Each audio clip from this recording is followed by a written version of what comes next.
So let's talk about the neck pickup. Spent many years with Larry and Steve working on this neck pickup. I wanted presence, I wanted punch, I wanted warmth, everything we all want from a neck pickup, but it's got to be able to work with the bridge pickups that we have had so much success with for so long. So I'm looking for something that can really speak. So if I'm doing something even bluesy and melodic and I'm using the high pass filter, I can get it to sound really sweet.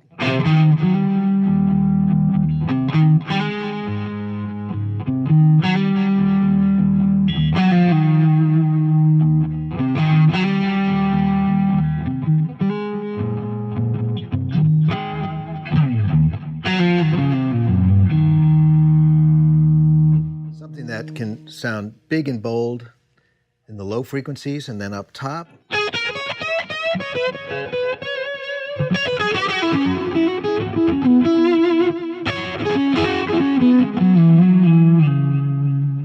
Also gives sort of like that possibility of that envelope of tone, putting it in your fingertips so you don't feel like the pickup is making you sound just one way, homogenizing your sound. You want something that is pliable. I guess that's what it is.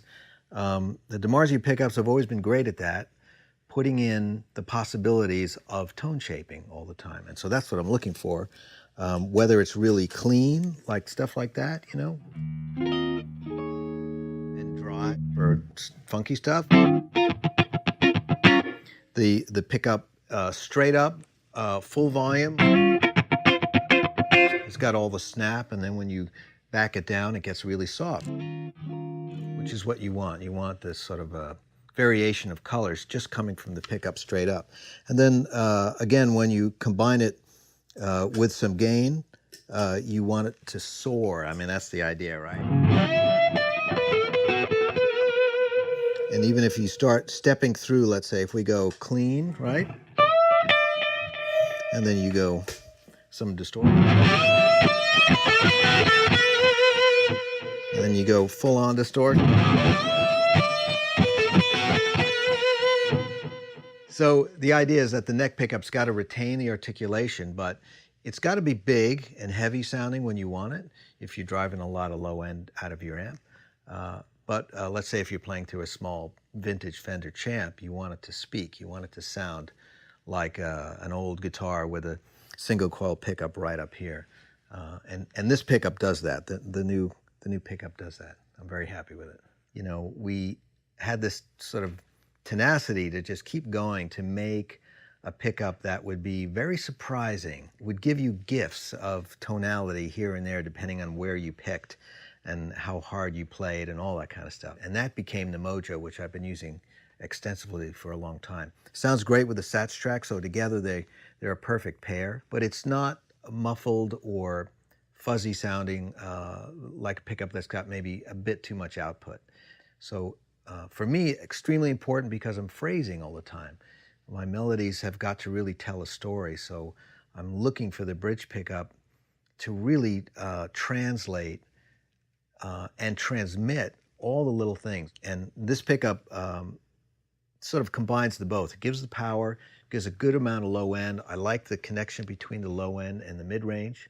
The guitar holds its own with the Mojo pickup and the bridge.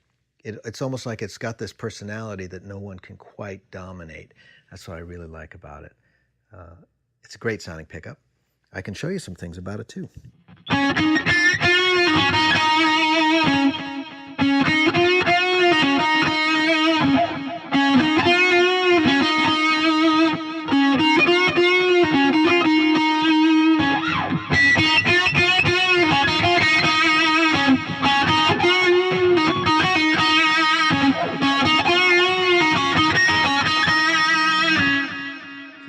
That means a lot to me. That's sort of like my world of phrasing, playing a melody that's really going to reach people.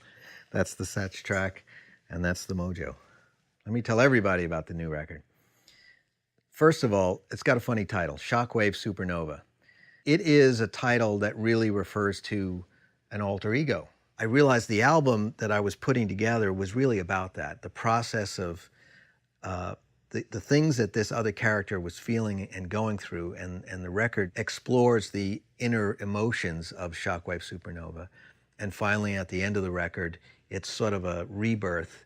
He gets retired and somebody new comes out of it. And I'm not quite sure who that guy is, but I think everyone will see it once we start the tour in September.